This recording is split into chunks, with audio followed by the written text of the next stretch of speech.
नमस्ते आप सभी को। आज मैं पेपर में एक आर्टिकल पढ़ रहा था ऑनलाइन गैम्बलिंग के बारे में।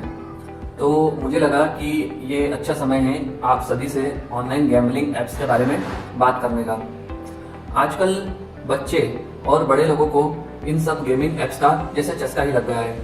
ये अलग अलग तरह की ऑनलाइन गैम्बलिंग ऐप्स आपको पैसे का प्रलोभन देकर पैसे लगाने के लिए कहती है, जिसके कारण आप इसमें पैसा लगाते हैं और उसके बाद हार जाते हैं और अपनी जो गाढ़ी अच्छी कमाई है उसे खो देते हैं। तो मैं आपको इस आर्टिकल के माध्यम से ही बताना चाहता हूँ कि जल्दी ही जो केंद्र सरकार है वो इन ऑनलाइन गैम्बलिंग ऐप्स जो आपसे धोखाधड़ी करती है और आपका पैसा अनचाहे माध्यमों से लूटती है, उन पर लगाम कसने वाली है।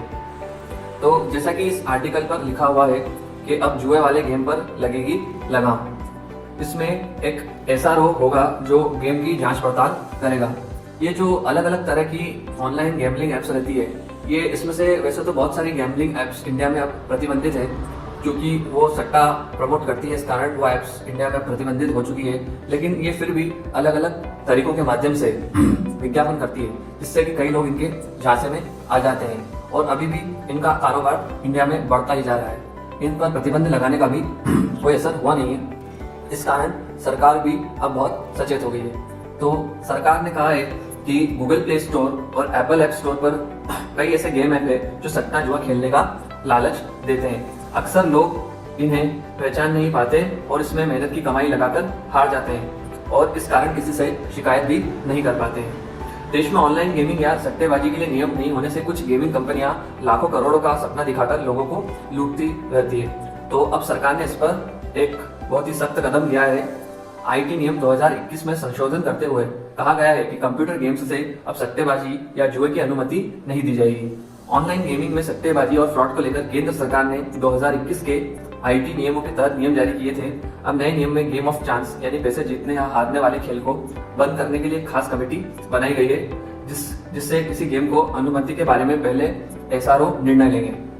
तो ये SRO क्या है? SRO में गेमिंग से जुड़े विशेषज्ञों के साथ मनोचिकित्सक, अर्थशास्त्री, शिक्षाविद भी शामिल होंगे। यूजर्स SRO के माध्यम से अपनी शिकायत दर्ज करा सकेंगे और नए नियमों के तहत KYC जरूरी होगा, खासकर ऐसे गेम्स के लिए जिसमें यूजर्स से पैसा लिया जाता है। यदि किसी गेम को SRO से अनुमति नहीं मिलती है तो फिर उसे गूगल प्ले स्टोर और एप्पल ऐप स्टोर से हटाया जा सकता है। तो जब मैंने ये आर्टिकल पढ़ा तब मुझे बहुत अच्छा लगा कि केंद्र सरकार इतने कठोर नियम इन गैम्बलिंग सट्टेबाजी ऐप्स के लिए बना रही है, क्योंकि जैसा कि आप और मैं हम सब जानते ही हैं, आजकल मोबाइल हर किसी की पहुंच में है और बच्चे और वयस्क इनमें अपना पैसा लगा देते हैं और पैसा उनका डूब जाता है।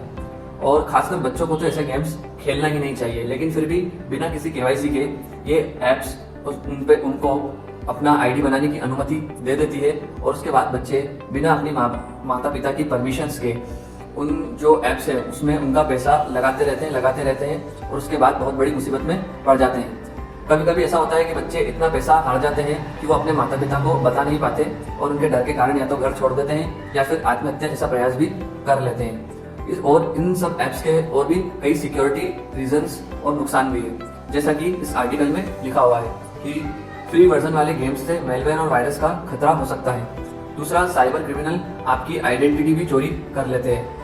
गेम के सामान, लॉगिन और पासवर्ड का उपयोग करते हैं तो इससे आपकी डेटा की भी चोरी हो सकती है।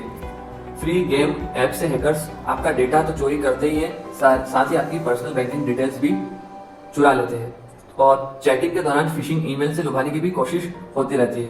और इस डेटा का उपयोग सभी तरह के साइबर क्राइम और साइबर बुलिंग के लिए किया जा सकता है।